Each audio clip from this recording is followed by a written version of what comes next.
Il y a une vérité cachée que peu d'hommes perçoivent. Ne pas revenir, choisir le silence, l'épanouissement et la paix plutôt que de les rechercher, crée en elle une souffrance qu'aucun argument ne saurait apaiser. Elle s'attendait à ce que vous cédiez, que vous finissiez par revenir. Mais lorsque vous ne le faites pas, c'est là que l'histoire bascule. Dans cette vidéo, nous allons découvrir les 11 choses qui la blessent le plus lorsque vous vous éloignez sans jamais regarder en arrière. Et surtout, je vais vous montrer comment la sagesse stoïque peut vous aider à tenir bon, à rester calme et à préserver votre paix intérieure. Avant de commencer, faites-moi un petit plaisir. Cliquez sur « J'aime », abonnez-vous à la chaîne et laissez un commentaire avec un seul mot « Force ». Cela me permet de savoir que ce message a un impact positif. Commençons.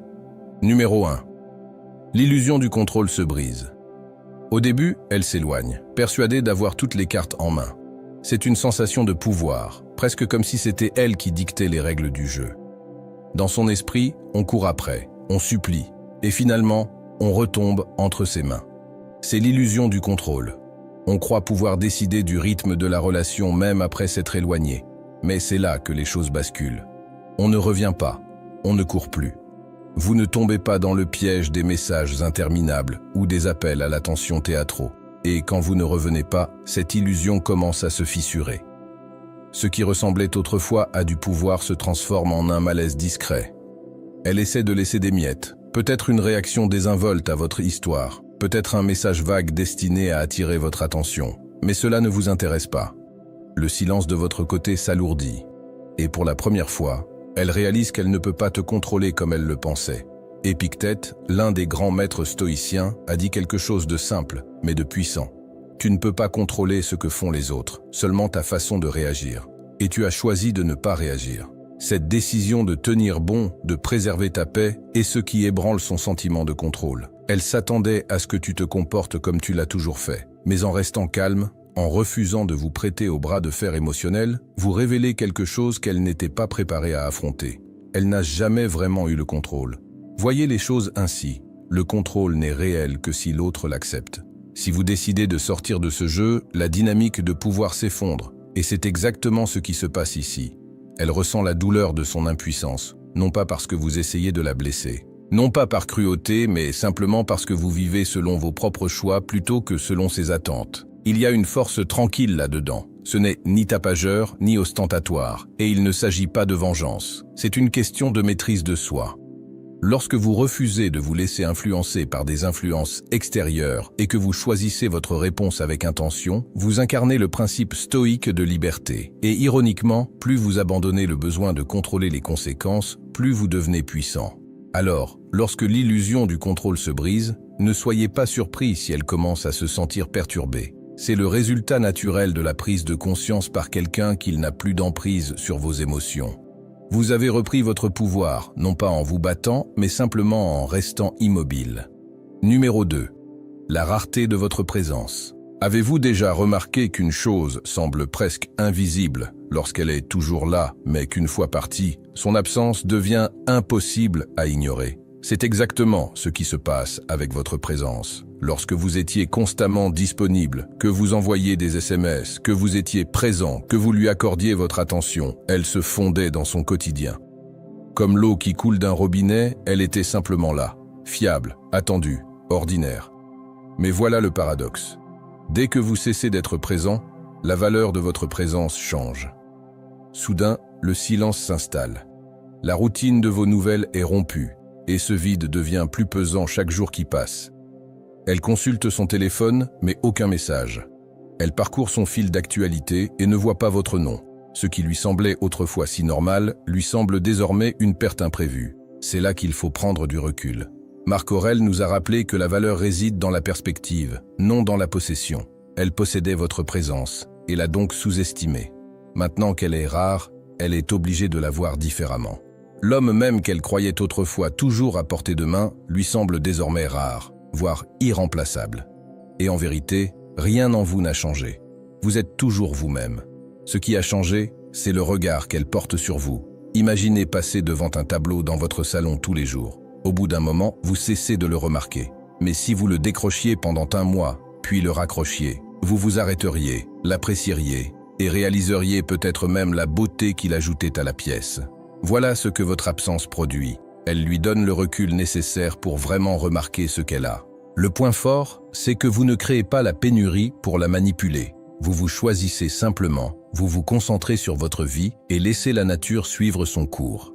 La pénurie survient naturellement lorsque vous cessez de vous offrir là où vous n'êtes pas valorisé. Et lorsque cela se produit, elle ressent la différence, non pas parce que vous la punissez, mais parce que votre présence n'a jamais été aussi ordinaire qu'elle le pensait. Alors, même si elle ne l'avoue pas à voix haute, au fond d'elle-même, elle le sait.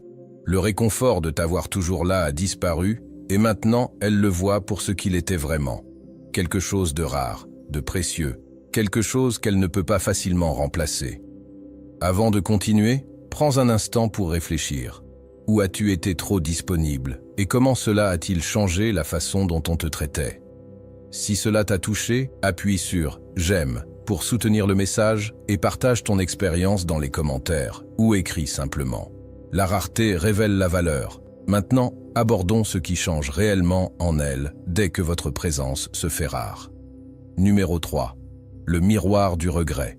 Il y a quelque chose dans le silence de la nuit qui fait remonter à la surface toutes les pensées cachées. Le monde s'apaise, les distractions s'estompent, et soudain, elle se retrouve seule avec son esprit. C'est alors que le miroir du regret se manifeste. Elle se révèle. Elle ne vient pas en plein jour, occupée à faire bonne figure. Elle l'attend dans le silence, sans public, sans bruit, sans personne à impressionner. Dans cette obscurité, elle revit tout. Les mots qu'elle a prononcés, le moment où elle est partie, la fierté à laquelle elle s'accrochait. Sur le moment, cela lui semblait une force. Mais maintenant, ses souvenirs la blessent. Elle s'interroge. Le laisser partir était-il vraiment le bon choix? L'ai-je sous-estimé? Ai-je gâché quelque chose de rare? Ces questions ne s'arrêtent pas une fois commencées. Elles tourbillonnent dans sa tête comme une tempête à laquelle elle ne peut échapper, et le regret devient son compagnon de nuit. Mais voilà, tu n'es plus dans cette tempête. Tu ne restes plus éveillé à ressasser ses décisions. Tu es stable. Tu as choisi de t'enraciner dans quelque chose de plus profond que son approbation. Un stoïque comprend que sa valeur ne se discute pas et qu'elle ne varie pas selon que quelqu'un reste ou part. Comme l'enseignait Épictète, la seule chose que nous contrôlons vraiment, c'est notre propre esprit, et tu as maîtrisé cela. Tu as cessé d'avoir besoin qu'elle te reflète ta valeur, car cette valeur existe déjà en toi. C'est le contraste le plus frappant. Tandis qu'elle lutte contre le poids du « et si », sur quelle île es-tu en paix? Son miroir témoigne de sa perte. Ton miroir témoigne de ton évolution, et cet équilibre entre regret et stabilité est ce qui la perturbe le plus. Elle s'attendait à ce que tu sois celui qui lutte, celui qui s'effondre sans elle. Mais au lieu de cela, elle se retrouve hantée par ses choix, tandis que tu continues d'avancer avec une sérénité sereine. C'est le pouvoir de la maîtrise de soi. Tu n'as pas couru après. Tu n'as pas cédé, et tu n'as pas laissé son opinion te définir. Et maintenant, dans les moments de calme de sa vie, elle réalise ce qu'elle a perdu. Non seulement un homme, mais un homme ancré dans sa propre force. Numéro 4. L'orgueil se transforme en prison. As-tu déjà vu quelqu'un s'accrocher si fort à son orgueil qu'il finit par lui faire plus de mal que quiconque? C'est ce qui lui arrive. Au début, sa fierté est comme une armure. Elle protège son ego, l'empêche d'admettre qu'elle a peut-être fait une erreur et la convainc qu'elle a toujours le contrôle. Elle se dit « Il reviendra ». Il revient toujours. Je n'ai pas besoin de tendre la main. Ces mots la rassurent d'abord, comme un mur derrière lequel elle peut se cacher. Mais les murs ne se contentent pas de repousser les choses. Ils les emprisonnent aussi à l'intérieur. Au fil des jours et des semaines, son armure commence à peser lourd. Ce qui lui semblait autrefois de la force lui semble désormais un enfermement. Elle veut tendre la main, rompre le silence, mais son orgueil l'en empêche. Vous envoyer un message équivaudrait à admettre qu'elle avait tort. Vous appeler équivaudrait à baisser le masque qu'elle porte devant ses amis. Et ainsi, elle reste coincée, prisonnière d'une prison qu'elle a elle-même construite. Vous avez sans doute déjà vu ce phénomène se reproduire dans d'autres domaines de votre vie. Pensez à quelqu'un qui refuse de s'excuser après une dispute, même s'il sait qu'il a eu tort. Son orgueil le convainc que s'excuser le rendrait faible. Mais en réalité, ce refus le maintient enfermé dans un conflit, l'empêchant d'avancer. C'est ce qui se passe ici. Son orgueil, qui autrefois ressemblait à de la force, est désormais sa cage. Pendant ce temps, vous vous trouvez dans une situation complètement différente. Le stoïcisme enseigne la véritable liberté. Il ne s'agit pas d'éviter la douleur ou les difficultés. Il s'agit de maîtriser sa réaction. Vous ne pouvez pas contrôler son orgueil, mais vous pouvez contrôler votre silence. Et en choisissant le silence, vous manifestez la plus profonde liberté. La liberté de ne pas être entraîné dans la prison émotionnelle d'autrui. C'est là que le contraste est saisissant. Elle est agitée, arpentant les murs de son orgueil, se demandant si elle doit céder, mais terrifiée à l'idée de paraître faible. Vous, d'un autre côté, tu es calme, stable et inébranlable. Ton silence n'est pas vide. C'est une décision, un choix fait avec force. Et chaque jour qui passe, le fossé entre sa prison et ta liberté se creuse. Au final, son orgueil la blesse plus qu'il ne t'a jamais blessé. Car tandis qu'elle reste coincée entre ses propres murs, tu es déjà entré dans un monde plus vaste. Un endroit où votre paix ne dépend pas de ses actions, mais de votre propre discipline. Numéro 5. Le vide qu'elle ne peut combler. C'est comme essayer d'étancher sa soif avec de l'eau salée. Plus elle boit, plus elle se sent vide. C'est le vide auquel elle fait face maintenant. Au début, elle se dit que tout va bien. Elle peut combler le silence par du bruit, s'occuper l'esprit, et faire comme si rien ne lui manquait. Alors elle sort le soir, riant un peu trop fort, parcourant sans cesse les pages de son téléphone, laissant peut-être même une nouvelle personne s'immiscer dans son orbite. Elle publie, elle répond, elle maintient la lumière dans la pièce, mais cette lumière est empruntée. Quand l'écran s'éteint et que la porte claque, la douleur silencieuse est toujours là, constante, patiente et sincère.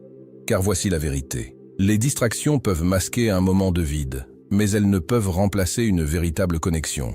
Elles essaient de substituer votre présence par n'importe quoi. Des fêtes, de l'attention, une confirmation fugace, la sécurité d'une salle bondée. Elle élabore des plans pour dépasser le silence qui les sépare, mais chaque tentative ne fait qu'amplifier ce qui manque. Rien de tout cela n'a le même poids, la même sérénité que vous apportiez autrefois dans sa vie. Le lendemain matin dit toujours vrai. La boîte mail est pleine, le cœur ne l'est pas. Et ce contraste est profond. Avec toi, elle ressentait un certain équilibre. Quelqu'un qui n'était pas ballotté par chaque humeur ou crise. Ta stabilité était devenue une ancre à laquelle elle n'avait pas à penser. Elle empêchait simplement le bateau de dériver. Tu étais celui qui ne s'envenimait pas, qui ne reflétait pas le chaos, qui pouvait maintenir une limite sans devenir froid. Cette fiabilité silencieuse est facile à négliger lorsqu'elle est présente, et impossible à ignorer lorsqu'elle disparaît. Sans elle, elle sent la dérive. Chaque rire s'estompe trop vite. Chaque nouveau visage paraît superficiel. Chaque projet chargé se termine dans la même pièce immobile. Pendant ce temps, vous ressentez ce même vide d'une manière complètement différente. Un homme stoïque ne fuit pas le vide. Il l'affronte. Il comprend que la solitude n'est pas une punition, mais un outil. Le temps passé seul devient un carburant pour la croissance, la réflexion et la force. Tandis qu'elle s'efforce de combler le vide avec le bruit, vous permettez au silence de vous affiner. Vous vous entraînez, vous lisez, vous écrivez, vous construisez. Vous laissez votre système nerveux se calmer et vos exigences s'élever. Vous remplacez l'impulsion par l'intention, l'attention par la direction. Là où elle ressent le vide, vous trouvez l'expansion. C'est ce qui rend la différence si frappante. L'espace qui la brise devient l'espace qui vous construit. Elle fuit le vide parce qu'il lui rappelle la perte. Vous vous y penchez parce que vous le voyez comme une forme de liberté. La rareté révèle la valeur et la distance donne forme à ce qui était tenu pour acquis. Plus elle s'efforce de vous remplacer, plus les contours se précisent. Elle ne recherche pas le bruit. Elle cherche le signal que ta présence lui a envoyé. Et plus elle cherche, plus elle remarque que ce n'est pas la foule qui l'a stabilisée, c'est toi. Numéro 6. Le silence qui résonne. Le silence a le don de déstabiliser les gens plus que les mots. Au début, elle ne prend pas ton silence au sérieux.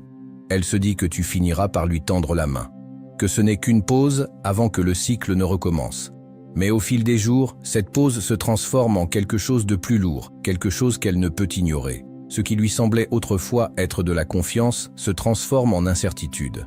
Et cette incertitude persiste comme une ombre dont elle ne peut se défaire. Elle commence à remarquer les espaces où ta voix résonnait autrefois. Quand son téléphone vibre, ce n'est jamais toi.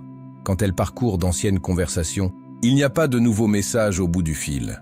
Tard le soir, juste avant qu'elle ne s'endorme, votre silence est le bruit le plus fort de la pièce. Il la suit à son réveil, sans message de bonjour, sans aucun rappel pour lui rappeler qu'elle compte toujours pour vous. L'absence devient une présence constante. Et voilà la vérité, le silence a du poids. Sénèque a dit un jour que le silence porte souvent le message le plus fort. Vous avez prouvé que, sans lever le petit doigt, sans prononcer un seul mot, vous avez communiqué quelque chose de plus puissant que n'importe quelle dispute ou confrontation. Vous ne jouez plus le jeu à sa place. Imaginez comment cela fonctionne dans la vraie vie. Si quelqu'un comble constamment les lacunes d'une conversation, ces mots perdent leur sens. Mais lorsque quelqu'un choisit le silence, soudain, tout le monde se penche et se demande ce qu'il pense, ce qu'il ressente. Ton silence la pousse à se pencher vers toi. Il suscite en elle des questions auxquelles elle a du mal à répondre. Pourquoi n'a-t-il pas appelé? Pourquoi ne me manque-t-il pas? Est-il passé à autre chose? Et ces questions résonnent d'autant plus fort que tu gardes le silence. En attendant, tu ne souffres pas dans le silence. Un homme stoïque ne voit pas le silence comme du vide. Il le voit comme de l'espace. Un espace pour grandir, pour réfléchir, pour renforcer son caractère. Au lieu d'essayer de combler le vide par des distractions, vous l'acceptez. Vous comprenez ce qu'Épictète a enseigné. On ne peut contrôler ce que les autres disent ou font, mais on contrôle toujours sa réaction. Et votre réaction a été mesurée, calme et réfléchie. Tandis qu'elle parcourt les réseaux sociaux, essayant de remplacer le silence par du bruit, vous avez trouvé la paix. Tandis qu'elle cherche du réconfort dans l'attention des autres, vous avez construit du réconfort en vous-même. Cette différence devient indéniable. Elle ressent le silence comme une douleur, vous le ressentez comme une clarté. Et c'est pourquoi il résonne. Car le silence n'est pas rien. C'est une présence, c'est une force. C'est un message délivré sans un seul mot. Et il reste gravé dans son esprit bien plus longtemps que tout ce que vous auriez pu lui écrire, ou dit à voix haute. Prenons une pause et faisons le point. Qu'a révélé votre silence sur ses habitudes et sur votre propre force? Si une phrase de cette section vous a interpellé, partagez-la, et pourquoi dans les commentaires. Votre réflexion pourrait aider un autre homme à trouver son équilibre. Ou, pour faire simple, tapez simplement « force dans le silence » pour indiquer que vous privilégiez la clarté à la poursuite. Quand vous serez prêt. Voyons comment ce changement réorganise discrètement toute la dynamique. Numéro 7. Réalisez que vous avez grandi sans elle. L'une des vérités les plus difficiles à affronter pour elle est la suivante. La vie n'a pas simplement continué sans elle. Vous vous êtes même amélioré. Au début, elle vous a peut-être imaginé en difficulté, perdu sans sa présence, attendant peut-être même qu'elle change d'avis. Cette pensée la réconfortait. Un sentiment de contrôle. Mais quand elle se rend compte que tu es devenu plus fort, plus vif, plus concentré depuis son départ, c'est là que ça pique vraiment. Réfléchis-y. Elle consulte son fil d'actualité et te voit sourire avec tes amis, peut-être aller plus souvent à la salle de sport, peut-être te plonger plus profondément dans ton travail ou tes passions. Tu ne fais pas que survivre, tu progresses. Tu ne t'es pas effondré sous le poids de son absence. Tu t'en es servi comme carburant. Tandis qu'elle regardait en arrière, revoyant d'anciens moments, tu as progressé vers une meilleure version de toi-même. Et c'est quelque chose qu'elle ne peut ignorer. L'évolution est magnétique. On le sent, même sans que tu dises un mot. Elle se manifeste dans ta façon de te comporter, dans la façon dont tu n'as plus besoin de validation, dans la façon dont tu as construit une vie qui ne tourne pas autour d'elle. Et c'est là que le stoïcisme entre en jeu. Marc Aurèle a écrit un jour « L'obstacle à l'action fait avancer l'action. Ce qui fait obstacle devient la voie. Ce qui était censé vous briser, la fin de la relation, est devenu ce qui vous a propulsé en avant. » Et pour elle, cette prise de conscience est profonde. Car, soyons honnêtes, une partie d'elle s'attendait à ce que vous restiez bloqué.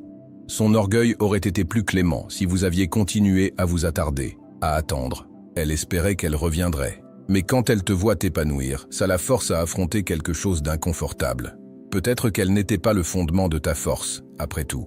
Peut-être qu'elle n'était qu'un élément de ton histoire, et que celle-ci ne s'est pas terminée avec son départ. Soyons réalistes. Il ne s'agit pas de se venger ou de lui prouver qu'elle a tort. Ce n'est pas la voie du stoïcisme. Ton évolution n'est pas une performance pour elle. C'est un engagement envers toi-même. Tu as grandi, parce que la douleur t'a appris la discipline. Tu as grandi parce que la solitude t'a apporté la clarté. Tu as grandi parce que tu as choisi de ne pas te laisser définir par le chagrin. Pendant ce temps, elle sent la différence. Elle réalise que, tandis qu'elle essayait de se distraire du vide, tu l'as affronté de front. Et ce choix a eu des conséquences qu'elle ne peut ignorer. L'homme qu'elle a laissé derrière elle n'est plus celui qu'elle voit aujourd'hui. Et dans cet écart entre qui tu étais et qui tu es devenu, C'est la vérité la plus crue de toutes. Tu n'as pas seulement survécu sans elle, tu t'es épanoui. Numéro 8. Réaliser que tu as grandi sans elle. Ce qui la perturbe le plus, ce n'est pas que tu sois parti, mais ce qui s'est passé ensuite. Elle s'attendait à voir un homme diminué par la perte, accablé par le silence qu'elle a laissé derrière elle. Mais au lieu de cela, elle voit quelqu'un qui s'est affiné avec le temps, qui est devenu plus concentré, plus vivant, plus lui-même. Cette image ne la surprend pas seulement, elle la perturbe profondément. Imaginez la scène. Elle tombe sur une photo de vous, peut-être avec des amis, peut-être plongé dans un projet qui vous passionne. Il y a une étincelle dans vos yeux, une assurance dans votre posture qui n'était pas là avant. Elle réalise que vous n'avez pas seulement continué à vivre, vous avez élevé votre vie. Pendant qu'elle rejouait le passé, vous écriviez de nouveaux chapitres. Ce contraste la ronge. La nature humaine est attirée par le progrès. Quand quelqu'un grandit, cela rayonne. Il ne s'agit pas d'étaler ses réussites. Il s'agit de la force tranquille d'un homme qui n'a plus besoin de validation. C'est ce qu'elle perçoit, la confiance sereine de quelqu'un qui n'a pas cédé face aux épreuves de la vie. Marc Aurèle a écrit « Ce qui fait obstacle devient chemin. Ce qui aurait pu être une fin, c'est devenu ton commencement. Le défi qu'elle pensait affaiblir est devenu la forge qui t'a façonné. » Pour elle, cette prise de conscience est brûlante. L'orgueil refuse de l'admettre, mais elle voit la vérité. L'homme qu'elle croyait connaître n'est plus le même. La distance ne t'a pas vidé, elle t'a affiné, et d'une certaine manière, cela la force à affronter quelque chose qu'elle n'a jamais voulu affronter.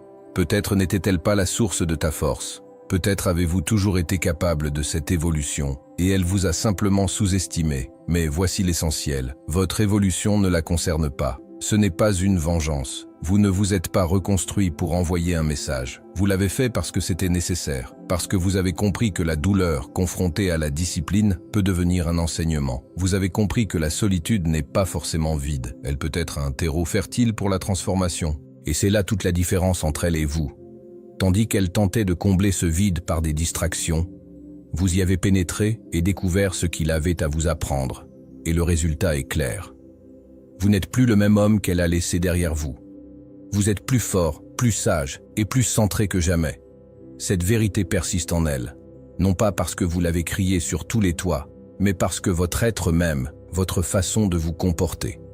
Maintenant, c'est indéniable. Tu n'as pas seulement survécu sans elle, tu es devenu plus grand. Numéro 9. Le respect remplace le désir. Au début, ce qu'elle désirait le plus, c'était la poursuite. L'excitation ne résidait pas dans le fait d'être avec toi, mais dans le fait de savoir que tu la désirais suffisamment pour la poursuivre. Cela lui donnait un sentiment de puissance, d'importance. Mais quelque chose a basculé lorsque tu as choisi de ne pas jouer à ce jeu. Quand tu as cessé de la poursuivre, l'étincelle qu'elle qualifiait autrefois de désir s'est transformée en quelque chose qu'elle n'avait pas anticipé, le respect. La plupart des hommes, soyons honnêtes, finissent par céder. Ils envoient des messages tard le soir, brisent le silence juste pour se soulager, s'effondrent sous le poids de son absence. Mais toi, tu n'as pas cédé. Tu as tenu bon, non par arrogance ou hostilité, mais avec une discipline calme. Et ironiquement, c'est ce qui lui a permis de te voir différemment. Tu n'étais pas un homme parmi tant d'autres, pris dans son orbite. Tu avais la force de prendre du recul, même lorsque les émotions étaient exacerbées. C'est là que le stoïcisme entre en scène.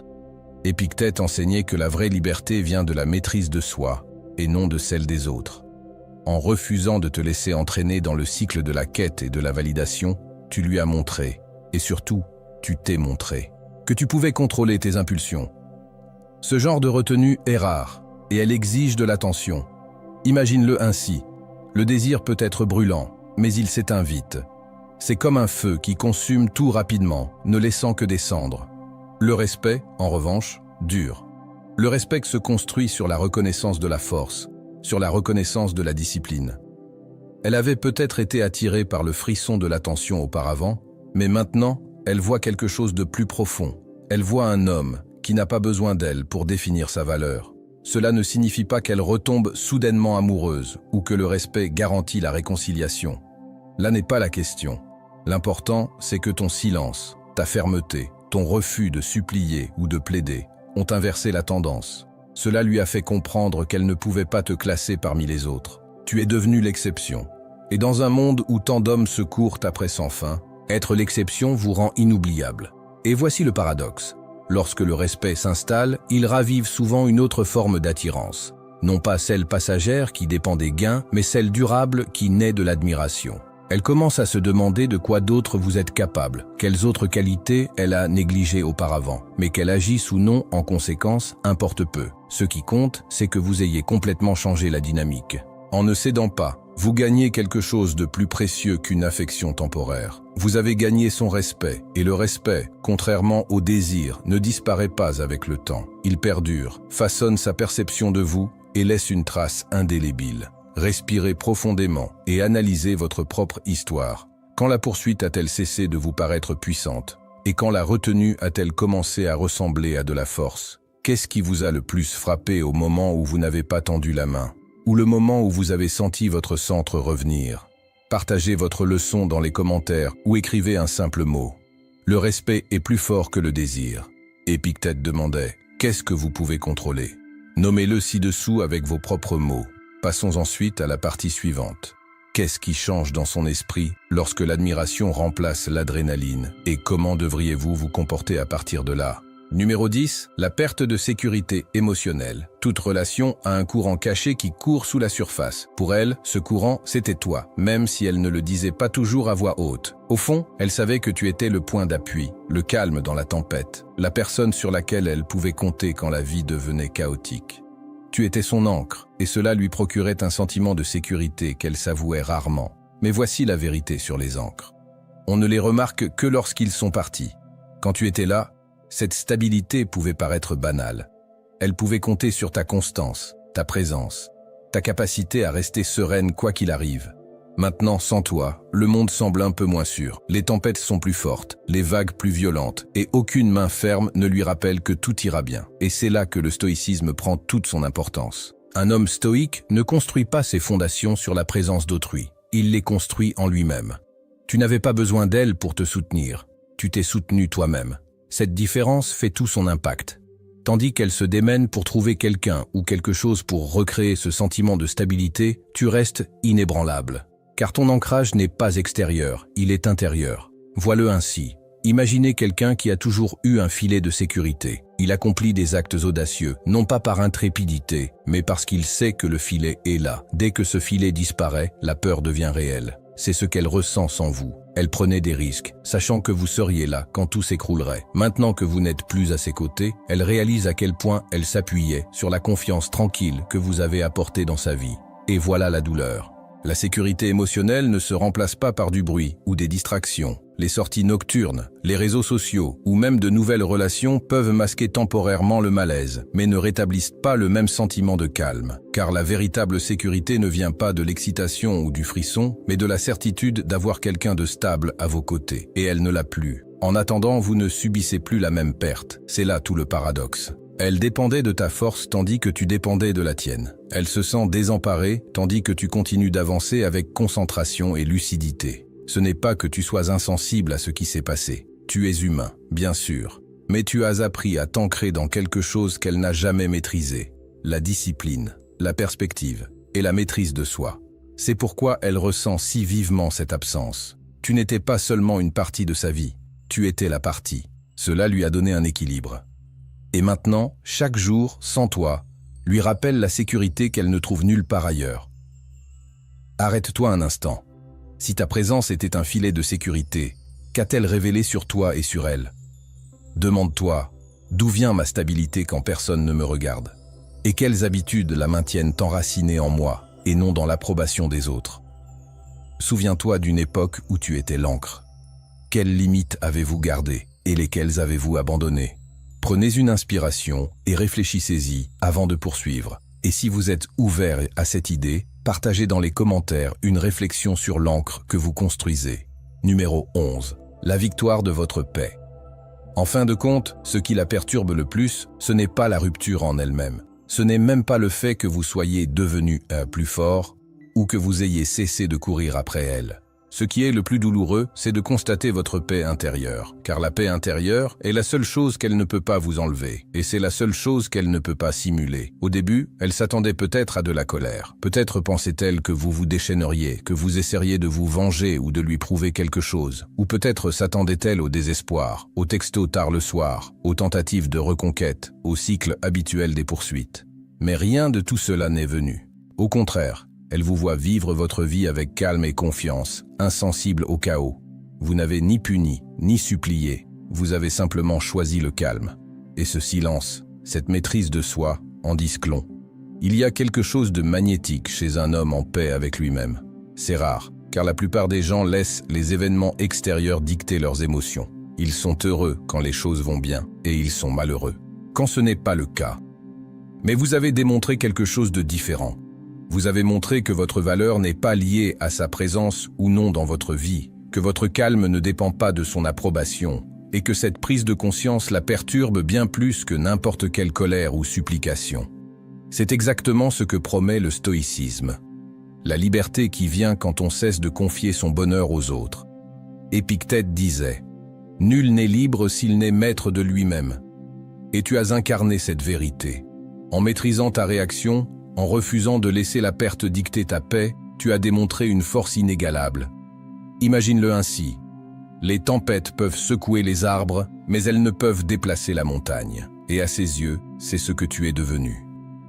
Une montagne. Immobile. Stable. Ancrée. Alors qu'elle lutte contre le regret, la distraction ou l'orgueil, tu as trouvé quelque chose de bien plus puissant, un calme constant qui ne fluctue pas selon ses choix. Et voici ce qui le rend encore plus percutant. La paix persiste.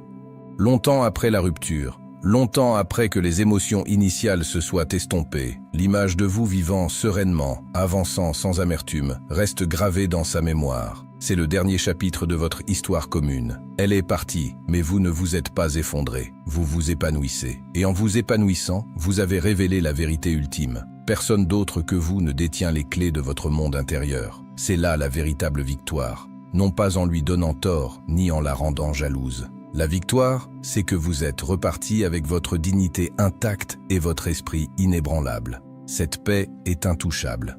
Et une fois que vous l'avez trouvée, personne, pas même elle, ne peut vous la ravir. Alors, quand vous prenez du recul et observez tous ces changements, de sa confiance en elle qui s'effrite, au silence qui l'accable, jusqu'au moment où elle perçoit votre paix intérieure, vous réalisez quelque chose d'important. Ce voyage n'a jamais vraiment été pour elle. Il a toujours été pour vous. Chaque étape, chaque réaction, chaque victoire silencieuse a fait de vous quelqu'un de plus fort, de plus calme et de plus ancré dans votre être. Alors, si vous êtes en plein processus, je vous invite à prendre le temps de réfléchir. Vous concentrez-vous sur ce qu'elle pense ou sur ce que vous devenez? Parce qu'au final, ces pensées peuvent changer, ces sentiments peuvent vaciller, mais votre paix, elle, est éternelle. C'est votre victoire. J'aimerais beaucoup avoir votre avis. Quel aspect de ce parcours vous a le plus marqué? Laissez un commentaire ci-dessous et partagez vos réflexions. Je les lis toutes. Et si vous avez trouvé de l'intérêt dans cette vidéo, n'oubliez pas de cliquer sur « J'aime », de vous abonner si ce n'est pas déjà fait et de regarder les vidéos recommandées pour des analyses encore plus approfondies. N'oubliez pas, le véritable pouvoir ne réside pas dans le fait de la récupérer. Le véritable pouvoir réside dans le fait de ne plus jamais se perdre.